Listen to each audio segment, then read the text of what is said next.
Hey guys, Brent Hull Build Show. I did a talk a few weeks ago at the American Society of Home Inspectors, and so it was the New England chapter, and I was talking about historic precedent. I was talking about historic design. It's really something that I'm kind of catching on to, especially after Master Builder made me realize how much of the design work I do is based on historic precedent. So this is a broad overview. It's split into two talks. There's a part one and a part two of how to think about historic houses, how to think about design and style, and some of the building traditions that are a part of these styles that are so magical, and the reason why I'm attracted to the past. So let me know what you guys think, but this is a full talk, sit down for an hour, kind of check it out, let me know what you think.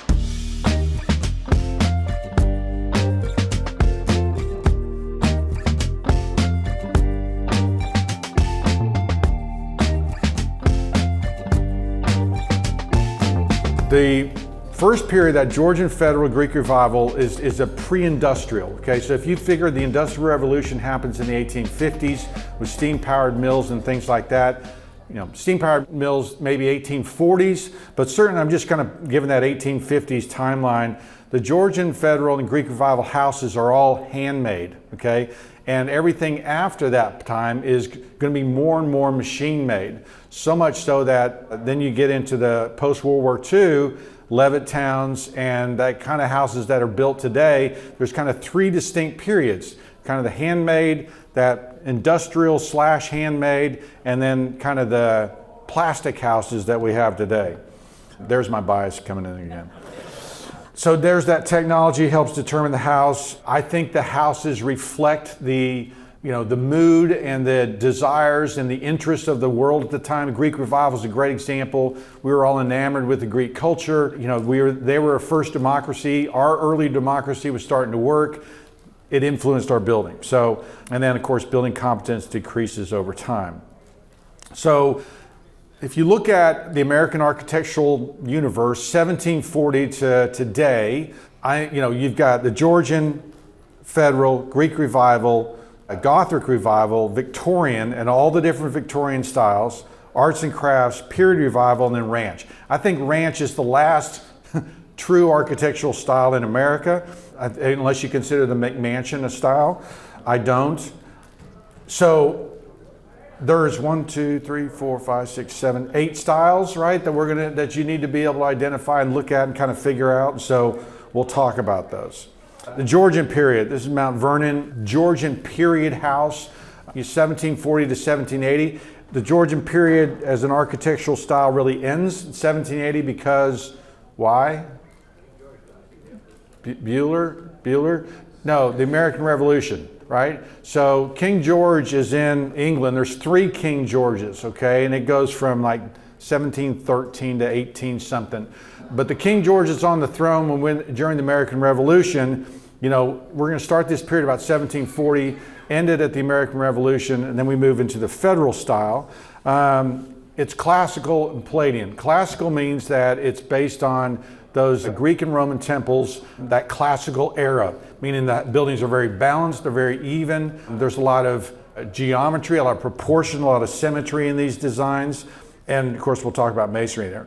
I'm just going to show you some Georgian buildings. This is Mount Airy in Virginia. There's a concept called a Palladian. Ever heard of Andrew Palladio? Palladian windows, right? So Palladio is a Renaissance architect, actually a builder, a stonemason, who basically invents an architectural style, the Italian farmhouse, okay? And it's based on what he'd seen in Rome and then invented for his customers outside of Venice and Vicenza. These were farmhouses he was building, but they were very formal. So you see the temple front of this thing that goes to the classical, but notice the wings on the side and this organization of A, B, C, A. The left side would be A, that little connection would be B, the middle C would be C, then you go back B, A. So it's very organized, very balanced. They looked at the human body, the classicists looked at the human body and said, here is perfect form. Look at the balance of the body, look at the proportions of hands to head to all the different parts. And so there was an ideal there that they were trying to copy. It's the house in Virginia, Gunston Hall. William Buckland was the architect. Again, balance, symmetry. Anybody been to Colonial Williamsburg? Awesome place. I'm glad more of you know about Colonial Williamsburg than the Build Show. That's good. Colonial Williamsburg is basically, Williamsburg was the first capital of Virginia. Actually, Jamestown was, then Williamsburg, then it moved to Richmond. So in the 1920s, a bunch of people got together, including Rockefeller, and they reconfigured Williamsburg just like it was. They brought buildings, they recreated things. And so if you want to see what Georgian buildings look like, go here. It's the craftsmanship's amazing, the buildings are amazing, the proportion and scale are amazing. Of course, commercial buildings, you've got Independence Hall in Philadelphia, Carpenter's Hall, 1770. The Constitutional Congress was actually held in Carpenter's Hall. Shout out to the carpenters here. Woo woo. Josiah Quincy home, 1770s Mass. You'll see you'll notice that the materials change. Right in the South, you have brick buildings. In the New England, you have wood-sided buildings. A lot of clays in the South that they started making it. We'll talk about that in a little bit. Everything's handmade in this period. You know, the shingles are handmade, the nails are handmade. We'll talk about those. Moldings are handmade. And yet the quality and the design is really high, really amazing the way the things that they made. If you go to the interior of a Georgian building, you're going to look at a lot of symmetry again. A lot of times, Georgian mantles tend to have an over mantle, which is of course where the picture is. It's over the mantle. It's usually a built up area. That's a broken pediment there. But on either side, you have these doors. Sometimes they're cupboards, sometimes they're false doors. I've seen many houses where the right or left door, you open it up and there's brick behind there. And they cared a great deal about the symmetry of these rooms and how they looked. The moldings, you'll notice, are very big and bold. It's the Hampton Room at Winterthur. And you'll see the difference when we look at the Federal period stuff. But essentially, when designers were designing Georgian houses, they were looking at the exterior of Roman and Greek buildings, mostly Roman, and going, that's what those buildings should look like. That's what the interiors looked like. Well, it turned out they were wrong. They didn't look like that. And that's why in the neoclassical period, we're going to see a difference. A 1740s house, again, we're just seeing that balance, the Palladian building and how that looks. It's a Palladian bridge, and I'm blowing through all this because there's a ton of great information here, but I'm trying to condense literally what was about 10 talks into 2. So I might start talking really fast, but I want to give you this broad paintbrush look at these different styles and then talk about the technology and why it matters. And I think by the end of this, you'll understand kind of why I've gone through this, because as we look at newer houses, you're going to really see a strong contrast between the way we used to build versus the way we build today. So Palladian Bridge, this is in Bath, England. Talked about, the Palladian villa up on the top of the hill with that similar temple front that comes out. This is that version in America. So the English country house, which is what we just saw, strongly influenced American building. Influenced Monticello, influenced Mount Vernon, influenced so many different things. This is outside of Charleston, 1750s. This is the way they found through archaeological work what it originally looked like, that you actually had the wings, those outbuildings on the side, the form that we saw earlier in that Mount Airy building, but this is that Georgian era of America. Really, there aren't a ton of houses from the 1740s in America. Has anybody worked on a house or inspected a house from 1740s or earlier? Wow, nice. All right, I'm talking to you guys afterwards. What's the 1690? Anybody worked on something 1650? Dang, guys. I'm not worthy. Wow, that's cool. I'm in Texas. Of course, 1880s is old there. So that's awesome. Masonry and brickwork. Okay, so the masonry, if you think about masonry today, you think about faux bricks, you think about brick tiles, you think about, things that aren't even brick, that are nailed to the wall, right? They're all copying this early stuff. They're all copying kind of the way things were traditionally made. And these brick kilns were oftentimes made, certainly Before a city was big enough that a guy could go into business and make bricks and sell bricks. Bricks were very hard to transport or very cumbersome to transport, so they would oftentimes build kilns on the job site and make them. The problem is that if you've ever worked with clay that comes out of the ground, it's dirty, it's full of air, and so they would have had to knead it like bread to get all the air out. So if you hold a handmade brick versus like a Victorian brick, which is made with machines, it's very light and porous versus very dense. And so the other thing that happens is that in these kilns you would have hot spots and cold spots. And so some bricks would be so hot that they would get fired edges and burn out, okay, clinker bricks. Other bricks would be so soft that they would crumble and fall apart. So there was a great variety as far as the bricks that came out there. Also, the color was determined by the type of clay. There was a bonding pattern, okay? And I'm sorry if you guys already know this, but I'm just kind of giving you the overview. And you'll see in the 12-inch and the 16-inch walls, the way the walls, since it wasn't a veneer, since most houses, certainly in Texas, are veneers, skins that are put on top of a house, the idea of bonding bricks, that you're bonding it to the interior walls, you're bonding it together so that it makes a much more secure thing. There's really two types. There's a Flemish bond, which is a header, runner, and then there's the English bond, which is all runners and a bunch of headers. And so you're looking at the different ways bricks were bonded, but this is kind of one of the ways these houses were built, and when you get into these houses that have solid masonry walls, that bonding pattern is an important dating clue, and it's an important thing to help you understand what you're looking at. This is Carter's Grove in Virginia. The house on the right, okay, was built first. And it has this Flemish bond, and actually every header has a glazed face, so that they were put to the hot part of the fire, and it got so hot that it actually glazed the face of it, and it was a very popular look in about 1740, 1750 in Virginia. And then the bigger house was built later, and it didn't have those glazed headers, and you see how this dating and this sluicing happens over time. Even getting into the point of how the mortar is raked and how the mortar is put together. You see a number of different patterns here, from a grooved one to a grapevine to a beaded to a V groove, different ways of treating that mortar. But because you had soft bricks, you also had molded bricks. And so those molded bricks there on the right would have been bricks that didn't get fired too hard, that they would have had a very hard brick or a very hard surface, that they would have shaped the bricks and molded them like this after they come out of the kiln so that they could have these different shapes. You're looking at here, the front of Carter's Grove, you have the main brick surface, and then that doorway, that pediment, is all rubbed brick. Okay, and you'll notice that the mortar lines in the rubbed bricks is about 1/8 of an inch versus about 3/8 to 1/2 an inch on the regular running bond.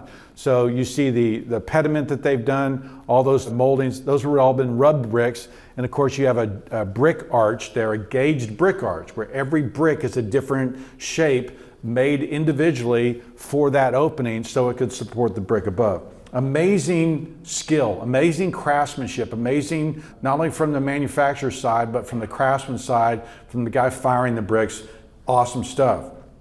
This is 1760s house, William Buckland. It's in Merriman. Look at all the different brick things going on there. You've got that belt course, which is a rubbed brick. You've got the pilasters that are molded brick. You got a water table. You have English bond and Flemish bond. You have brick arches. All the art of building, right? The art of masonry that would be very difficult to find this on a new house today. There's an architect named Quinlan Terry out of England who's an incredible traditionalist, and he designed this building in Colonial Williamsburg. And notice, the pilaster, the triglyph, the dentils, all made in brick. Amazing craftsmanship, amazing architecture. So the challenge for you guys is that this is called Georgian, right? And who knows what that material is? Who knows how that's made? Or this is called Georgian. And so, I think, there's manufacturers that are making moldings today that are calling things Victorian or Georgian or federal that aren't. And so it can be confusing for the homeowner, for the builder, for everybody involved as far as what's really here, kind of the reason why I'm showing you all these things. Federal period starts after the Revolutionary War. The Federalist Papers, right? You have those things. Hamilton, who wrote the Federalist Papers, that federal period of architecture. In England, it's called the Adamesque period, after a guy named James Adams and Robert Adam, two architects from Scotland there. So what happened is all these Europeans were going to Italy and France on their grand tours looking at architecture.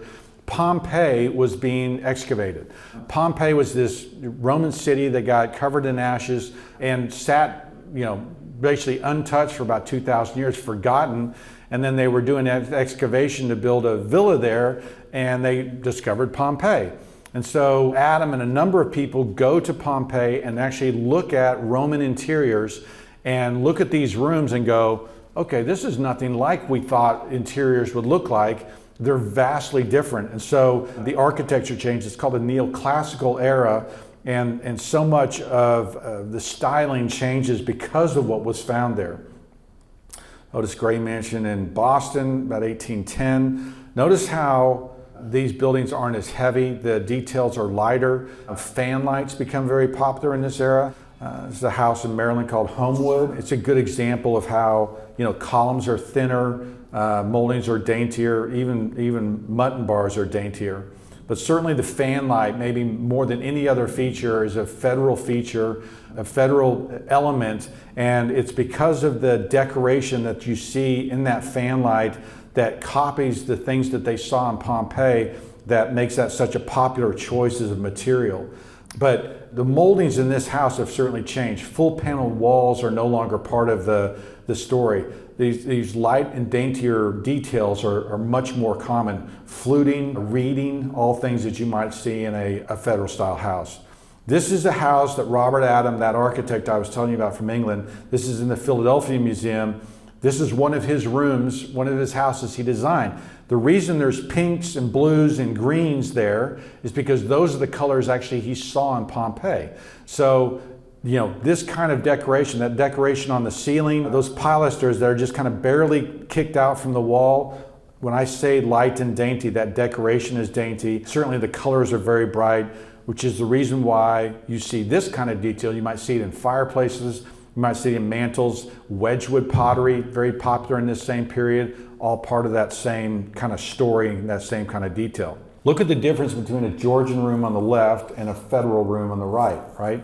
The broken pediment, the heavy moldings in that pediment. Look at all the carving. You've got an overmantel on that wall. That's a very high style, granted, a Georgian room versus a high style federal room. And there is no overmantel. The decoration that is there is much more subdued, and so the styles are changing because of new discoveries, because of cultural things. The styles are changing. There's a Georgian room on the left with a overmantel, heavily carved. Look at the broken pediment on the door on the left, versus a federal room. Look at the size of the cornices. The crowns are what is that, about a third, maybe a quarter of the size of the cornice in that other room. The door headers are much more subdued, no overmantel, no full paneled walls typically in a federal house. Again, but you do still have the balance. So we're still in that pre-industrial era. You're still looking at classicism, and you're looking at typical federal room. Notice that this one doesn't even have a wainscot, very simple mantel, the decorated frieze. And of course, in this same period, Jeffersonian architecture, Monticello, what he did in Virginia, is also a part of this era. Just studying again the lost crafts and the lost arts. The woodworking is certainly different than it was. Everything was handmade during this period of time. This is a shop at Winterthur. If you guys don't know, does anybody know about Winterthur? Been to Winterthur? Winterthur is the DuPont family home. Basically, he started in the 1920s collecting American interiors, American rooms, American furniture. And so he actually collected the Dominy family workshop, which was 3 generations of woodworkers that had worked in the same building out on Long Island. They had been clock repair people, they had been furniture makers, they were they were handyman builders. They just did a bunch of different things, but their shop was found intact, okay? And so they basically took this shop and took it back to Winterthur for study. One, you notice how small it is. You notice how it's, I think it's 600 square feet, does I say? 485 square feet, right? It's a small space. You don't have the big woodworking machineries. You don't have these things, but this is how things were made at that time. This is how a workman would have built there, possibly building it in the shop, most likely building it on site, very different than today. We're still talking about a handmade era. These are just different crafts. The woodworker, the furniture maker would be there on the right. This is from a French book. This is the Diderot book, chronicling the crafts, but you see what a woodwork would have looked like. If you guys run across, and since you've seen so many old rooms, you probably have seen this, but typically this is a Gidley room, 1740s from Rhode Island. This is also at Winterthur. The back side of this they've left exposed, which is great because it shows you that what happens on the face side and how things are shaped and everything else is still left very raw on the back side. So you probably can't see it from your thing, but you're seeing saw marks there on the back of those bars. They haven't been hand planed, they haven't been anything, and so they are basically raw from the mill, yet the face side is obviously decorative and nice. But you know, they wouldn't have wasted energy. They didn't have a planer, two-sided planer to run wood through, so of course they are making it by hand and managing their time. Moldings, just comparing Georgian versus federal moldings. Georgian moldings tend to be big, okay? They tend to project out. They tend to be bold. When we do Georgian interiors for our client, they tend to not like it because they say it's too heavy. So Port Royal, which is this room, 1760s, that molding, that door casing projects out from the wall 3 inches, right? And it's about 6 inches wide. It's a massive molding. Remember, they were looking at Roman buildings from the exterior and saying that's what the interior looked like. That's why moldings were this big. But you go to the 20 years later, 30 years later in a federal room, 1810, I think this is the blue room at Winterthur, you see how the crown has changed, the door casing only about 1.75 inches off the wall, about 5 inches wide. The moldings and the shapes have changed. And so when we compare these two moldings, the door and window casings, it's just very different the way they're thinking about building and how that looks. This is a door. I'm sure you guys have seen this, where the timber actually has a cork bead. Out in the outside edge is just a little rabbet, essentially, for where the door swings into the opening. And oftentimes the door casings were set over there to combine the plaster, where the plaster hit that timber. This is on the right there. This is from the Carpenter's Company's price book, 1786. That was found as a very secret book, secret building methods, secret pricing strategies that would have been done in Philadelphia. And these are showing all door casings with the rabbet here in the edge, on the edge of that thing where the door would have sat. Greek Revival, kind of the last of that pre-industrial era, 1820 to 1860. You're seeing overlap because there would have been, it's not like 1850 stopped building Greek Revival. There is blends throughout this whole period where these things would have kind of weaved back and forth. As I said at the beginning, the Greek culture was very influential, very important to them, and so they figure in 1820, 1830, our experiment in America as a democracy is 40 years old, 45 years old. We'd just been defeated by the British again in the War of 1812. So it was a pretty precarious time of whether this democracy was going to work. So when the Greek culture is trying to break away from the Turks, and their War of Independence right around 1820 is a big deal. And so it's making all the news. It's a very important cultural event. And so we're studying and looking at those Greek temples, looking at those great things and going, this is what we should look like because that's who we are. That's their struggle is our struggle. In 1890, at a World's Fair in Tennessee, they built a replica of the Parthenon. Again, this association with this democratic society, even as late as 1890s. There's the original Parthenon in Greece, up on the hill. They did an exact replica. It was so popular, it was a temporary building, it was so popular that they decided to make it a permanent building, and it's still there today. You can visit it. If you look at, when we look at these houses, you're going to see this temple front, which is again part of that classical period. The moldings and the woodwork are meant to look like stone. We're meant to mimic these stone temples. And so a great book, if you guys want to get a book on house styles, is Virginia McAllister's book called The Field Guide to American Houses. It was the first book I got at North Bennett Street. It's probably the best book as far as organizing house styles and what they look like. This is her book. And these are examples of the details that you would see in her book as far as what doorways look like, trim, columns, things like that. So in Biddle, Andalusia, that's a temple, right, sitting out front there with the columns. It looks like the Parthenon and this strong association with that. This would have been the interior. Look how big the decoration in that ceiling mold is, right? It's clunky, it's so big, and it's meant to kind of mimic that stone feel. 3 door openings, right? 3 kind of cased openings or decorated openings. The Georgian on the left, Federal in the middle, Greek Revival on the right. And just how these styles and details are changing as we go through different periods. Same with the mantles. I just added that Greek Revival mantle there with the Greek key in there. Notice those columns on the mantle go down to a big plinth. There's no base on that column. That's very typical in this period because of the Greek temple. This is the Second National Bank, William Strickland. One of the first Greek Revival buildings in America. Notice there's no plinth. Notice it's the Doric order, fluted columns, very similar to the Parthenon, almost the exact copy on that face. To begin to recognize, oftentimes see square piers as opposed to round columns on these things. The decoration, antheminium, the little palmetto leaf at the top there in the middle, that corner decoration.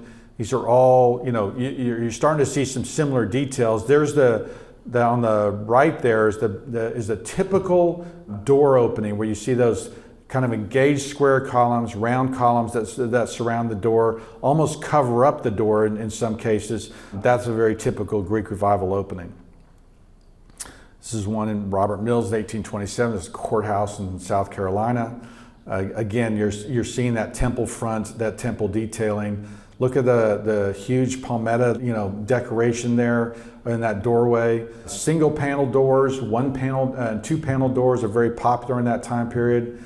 Of course, it's the Wade House in Wisconsin. The Greek Revival really is as things expand west, is a style that becomes very popular. They're a popular civic building. Courthouses, city halls, things like that are built in this style. Very proud nation at this time wanting to express that democracy. So again, typical Greek Revival things. The art that I want to study here is the metalwork of the ironwork, and just how distinctive and how this is kind of the last era as we leave the handmade era, where you see this expression of the craftsman, this expression of regional ideas and popular things that will sometimes have European influences, will sometimes have French, Dutch, all kinds of different European influences that would come into this thing that are expressed in this ironwork. I don't know if you know, it comes from these iron bogs, and you'd get a piece of stone just like that then would be heated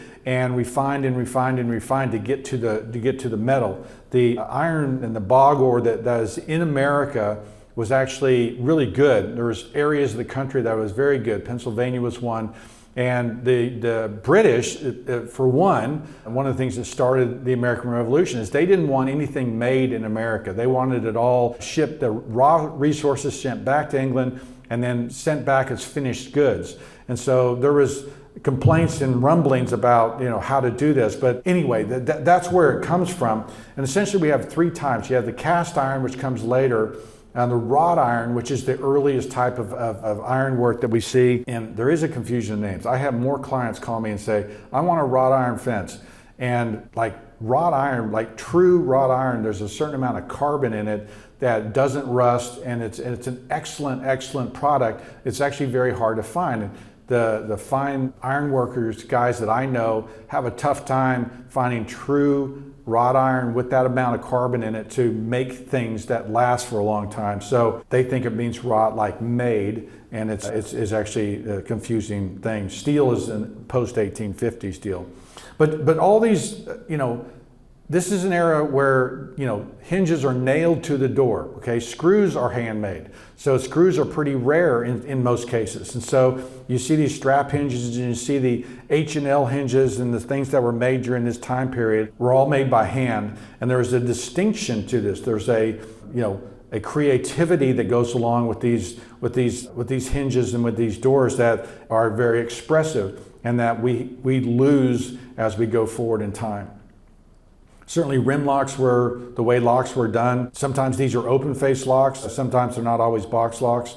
But the ironwork during this period, Savannah's a big time place. New Orleans has a ton of ironwork. Charleston, Philadelphia, there's a lot of great ironwork. But you see this kind of beautiful handwork that, this gate, very expressive, very expensive, but to make it again today would be $30,000, $40,000, $50,000 to make that gate because of the matching the materials, because of the handwork, because of how that was put together. Repoussé is the leaf detail that you see in that frame right there, or it's that little lily leaf that comes up in the balustrade. This balustrade was in a house we did from the 1920s. It was a period revival house. I asked an iron guy to reproduce that, and he said it would be about $3,000. So because of the way it was punched, because of the way it was made, he can't even get a lot of those parts. He would have actually had to make those parts. So I guess I'm just trying to convey the amount of workmanship and craft and beauty that goes into this ironwork. Cast iron is basically iron that's made in a mold over and over again. You see it in New Orleans there on the left, versus the wrought iron, which is much more expressive on the right. Again, helping you date these things as they come together. Okay, Victorian period, okay, now we're getting into the post-industrial type of woodwork, and of course the house styles changed, and it's no accident that you have a Victorian revival house with all this detail because machines help it get made.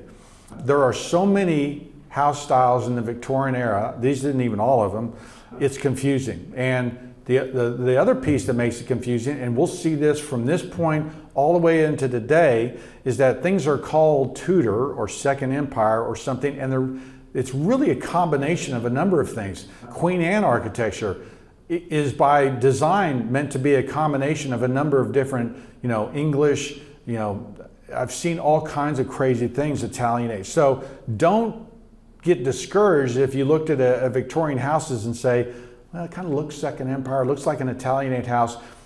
Really, as inspectors, I see you more wanting to look at it and go, this is how it was made, this is the technology that made it, and these are the materials that would show up here because the styles are hard to follow. It's all part of the Romantic era in the 1850s, and we'll come back to that. As we study the Gothic Revival, remember the Gothic Revival is, the Westminster Hall right here that burnt down. They hired Pugin to rebuild it when it burnt down, and it starts a lot of this push for this return to this Gothic. And this, you'll actually see similarities between this and the arts and crafts, because Pugin was a hero to a lot of the arts and crafts architects, because he was talking about going back to the handmade. He thought the Gothic was the most pure and was the purest form of building, and of course he was a big proponent of it. This is a house in Richmond Town in New York, 1855. The barge boards on the side, these Gothic arches, that kind of zigzag bracket is very popular during that time. And most of the time you'll know a Gothic Revival house because it has so many Gothic details, like trifoils and quatrefoils, the turret molding above the porch, spandrels, the Gothic peach obviously is very important. The diamond glass, right? All of these things kind of have that Gothic appeal. We'll see it again in the 1920s with the English Tudor and the English Gothic Revival house. You'll see that kind of thing again. So that's kind of the two periods that happens, and that's kind of put together. These are kind of obvious Gothic Revival houses. You actually have an oriel there, that little bump out window that comes there on the top, but all very Gothic Revival. Everybody seen the Wedding Cake House in Kenny Bunkport? Popular house. It was a federal house underneath there. You can see the fan lights around the door, and this was a remodel in about 1850. So kind of this would be called a McMansion or something, or a bad flipper maybe today. But yeah, there you can see the original house behind there. And so these Victorian colleges, probably the most famous one is Lyndhurst. It's up in New York. A.J. Davis was the architect. He was the one who was in the Romantic era. And so as we move into industrialization, there is a romance to the handmade that is being lost, and people recognize it, and they want to get back to that handmade and everything instead of things being industrialized. We'll see more of that as we get into the arts and crafts period. But none of this, well, a lot of this couldn't have been made cheaply or quickly without machines. So when you see all the turnings and moldings and things, and we switch over to hardwoods, everything pre-industrial is most likely pine that's been painted. Okay, everything post-industrial, you'll see walnuts and oaks and all these different hardwoods. Why? Because they have now machines, power machines that can take the hardwoods and make them into moldings. And so you see this explosion of moldings.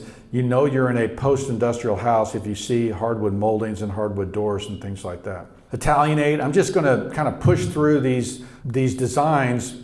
There's so many, it can get overwhelming. Italianate really, you can recognize it for two features.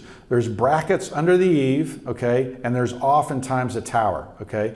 Not always, but oftentimes there is. And if you go to Florence or you go to Italy, you'll sometimes see this inspiration where this comes from. You'll see arch-top windows in this style. You'll see bracketing, but certainly that tower is a clear example.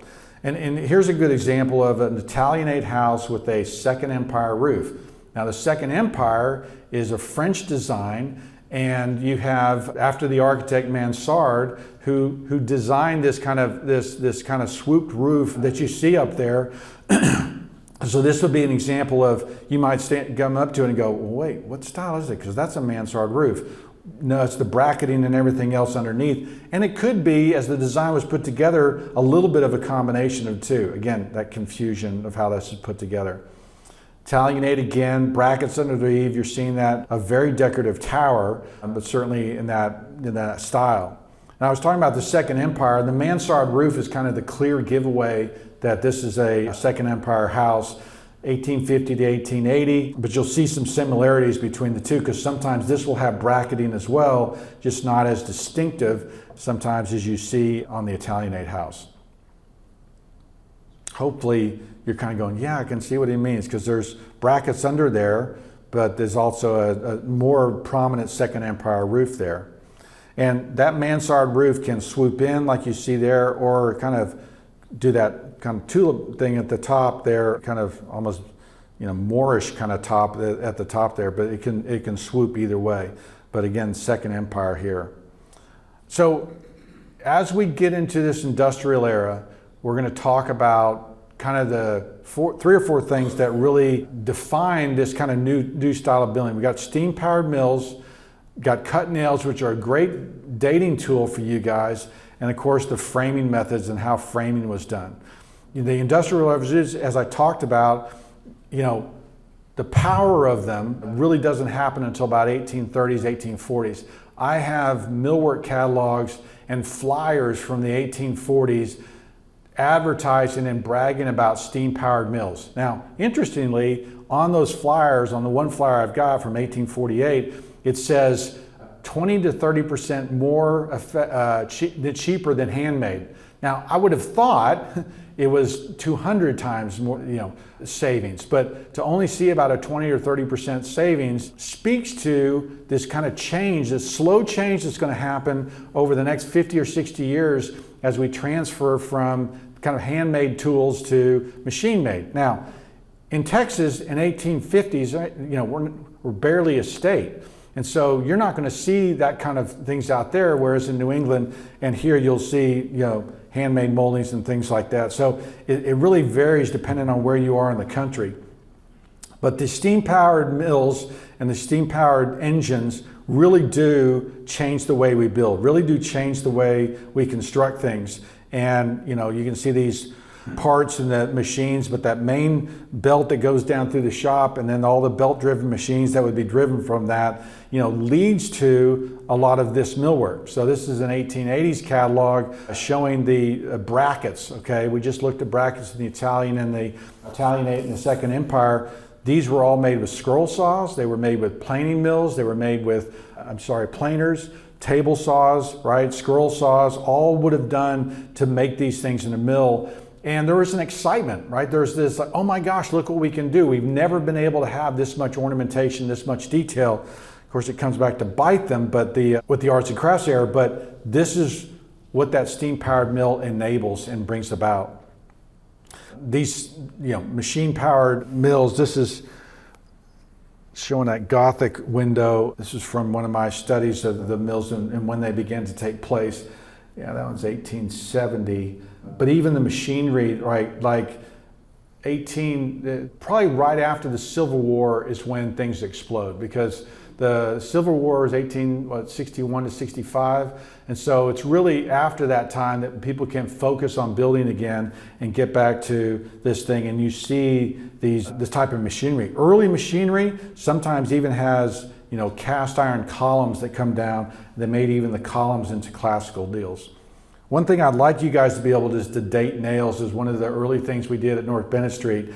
Being able to tell the difference between a hand wrought nail, right, versus a cut nail versus a round or wire nail. Wire nails are post 1890s. You see, and I'm farther west than you guys. And when I was studying North Bennett Street, I'm talking to my instructor who's teaching my son. I realized these things. It's a dial. You might see cut nails longer than we see them. So just put that in your filter as you go through these things. But it's easy for us. One of the things we did at North Bennett Street is we take moldings off the wall and see what kind of saw marks were on the back of the molding, whether it's pit sawn or whether it's circular sawn or just how it was made, so that we would know, is it a dating tool? Because we're, as a preservationist, as an architectural historian, we're trying to do exactly what you guys, what's original, what's here, what's going on with this house. And being able to have these clues in your head of how these things get put together, I think makes you better at what you do. The hand wrought nails, it's really, early 1800s. I've heard stories of them burning houses down just so they can save the nails. I don't know if that's true. I've read stories of that, but I don't know if that really happens. It seems far-fetched to me. Maybe they did do that.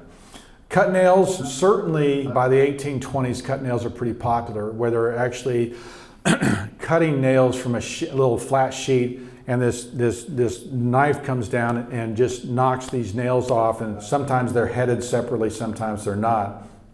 And then the popular cut nails up into about, certainly Texas 1890s is almost a clear giveaway, where they would take these long spools of wire and then head them, and that's, the wire nail was a much faster way, more efficient way to make nails. But that's one dating thing. The other dating thing is to understand that the framing changes, and I would think that would be something you guys could use in your business, that you might have an old house that's timber framed with an addition that has a slab and stick framed. You might see a house that's balloon framed, and certainly understanding when those dates happen and kind of how it happens is really important. The balloon framing is a post 1840s type of building structure that happens out west, happens in, again, according to lore, out in Chicago, where they didn't have the skilled labor, they didn't have the people that could make it, and wire nails were cheap, or cut nails were cheap, and they were able to nail these boards together, as opposed to mortise and tenon them. Balloon framing, from what I understand, is a derogatory term. Now, look, that balloon is going to blow away. That house is so flimsy and frail, it's not going to last. And then out in California, Western framing, where they built the house, built the deck, then decked it, put the second floor on, is a post-1920s thing. So, understanding kind of where those things happen, and of course I'm geared to the Midwest. You guys are geared here. I would be curious when those details start changing here. If balloon framing is in Chicago in the 1840s, when does it start showing up here? You can answer that afterwards. But I find these very interesting things. We would even go look at timber frames and look at whether they're scribe ruled or square ruled. In other words, how the mortises were put together, whether they're handmade on site or whether they're made elsewhere. Again, all these clues that tell you how old it is. The shingle style, again, part of that Victorian era. This is the Isaac Bell house. It's a East Coast, almost coastal style that harkens back to the early shingle and cape style houses. And so they're using that same shingle material, but they're building it in a Victorian way. Open porches, health was a big deal. This is the tennis center in Rhode Island, a big shingle building. Another shingle building with the rock that you see this mix of, it says H.H. Richardson, he practiced in the shingle style as well as the Romanesque style, where you see a combination of these two. But look how varied this, that house on the right with the tower, the big dormers that come out. That's not a house that can really be built easily in timber frame. That really is a house that is much more conducive to stick framing, where those appendages and those pieces can be made more quickly and easily. Richardson Romanesque, 1860, 1890s. It's a medieval form, so it's harkening back to a medieval look. H.H. Richardson, it's often called Richardson Romanesque because he practiced this style. The Trinity Church in Boston is a good example.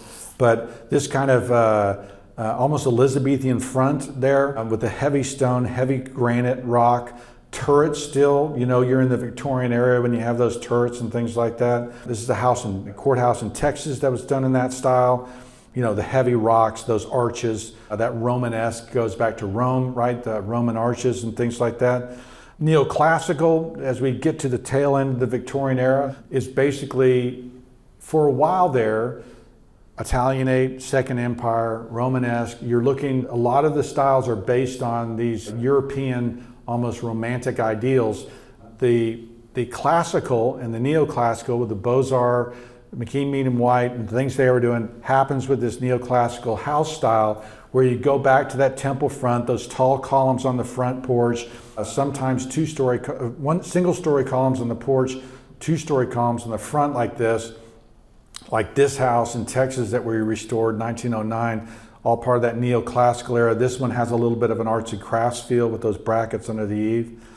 Chateauesque, again, we're looking to Europe. This is the Biltmore, obviously in a crazy house in North Carolina. Richard Morris Hunt did that house. Again, this French deal, we'll see again when we look at the Loire Valley and some of the things in France in the period revival era. But we are looking outside, trying to find inspiration and design that we love and that we want to build and emulate.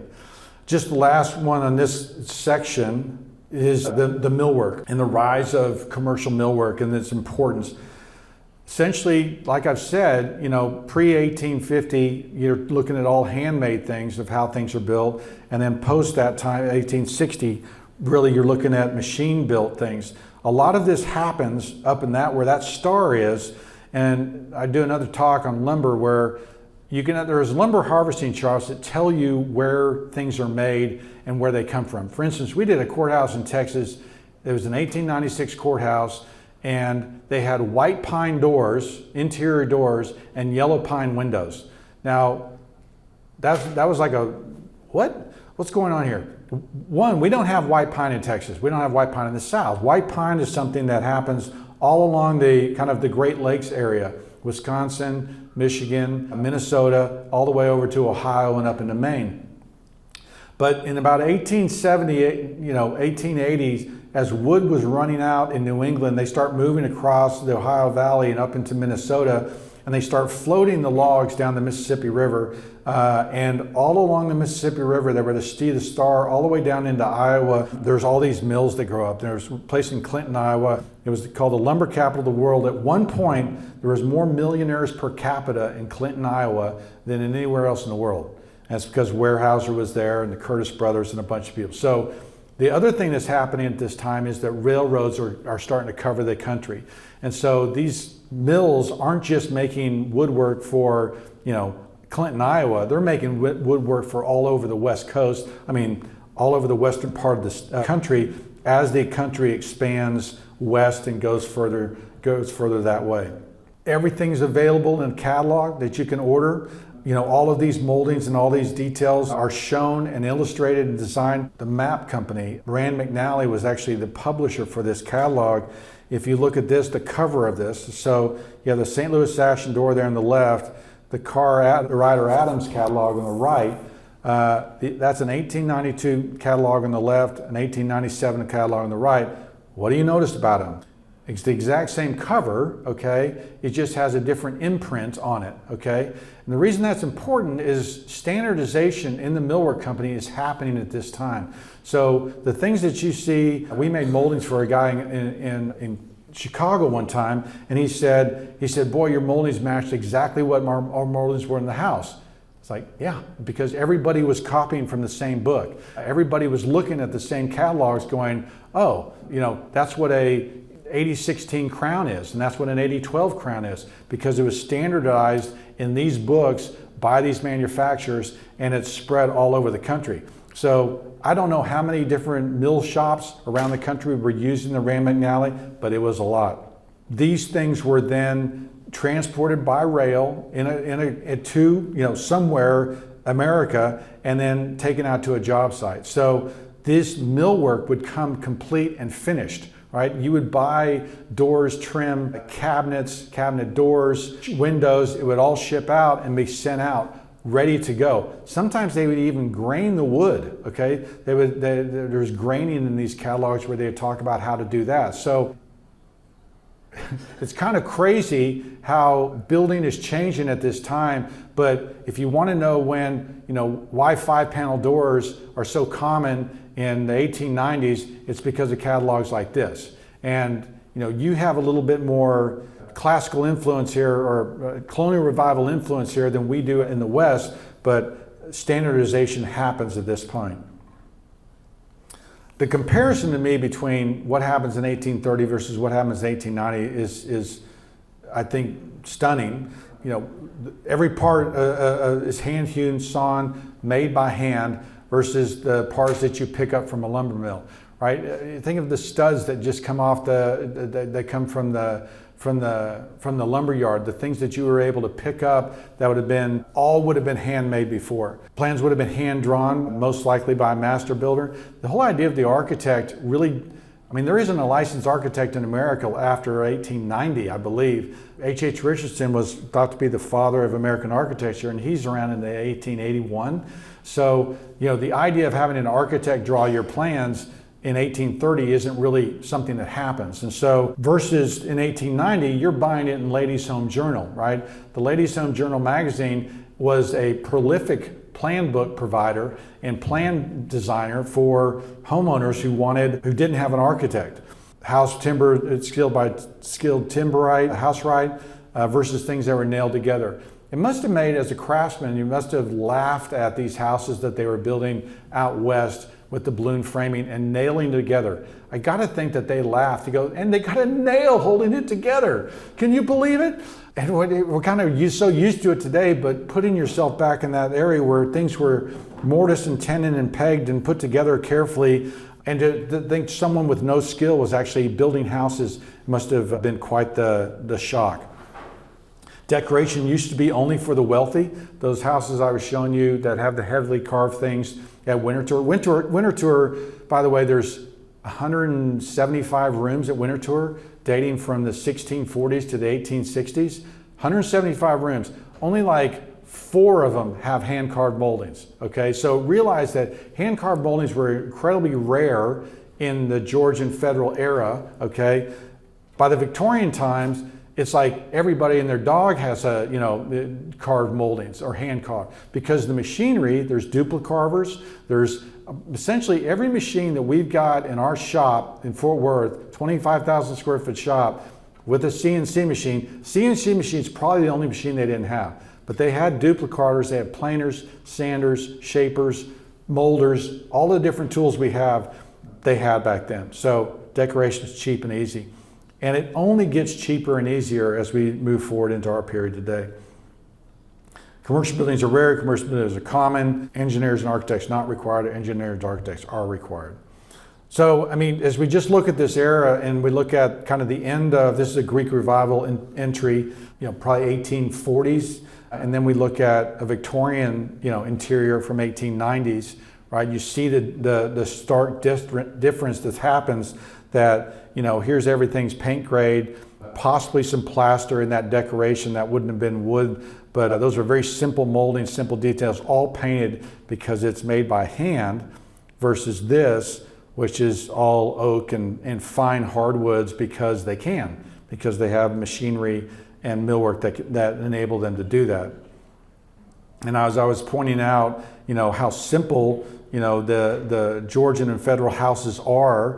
1796, that's you see a little bit of crossover between the Georgian and the federal there, that fanlight and things like that. 1796 is in the federal period, versus 1869, that Second Empire building, possibly some Italian age stuff going on there because of that tower and those brackets.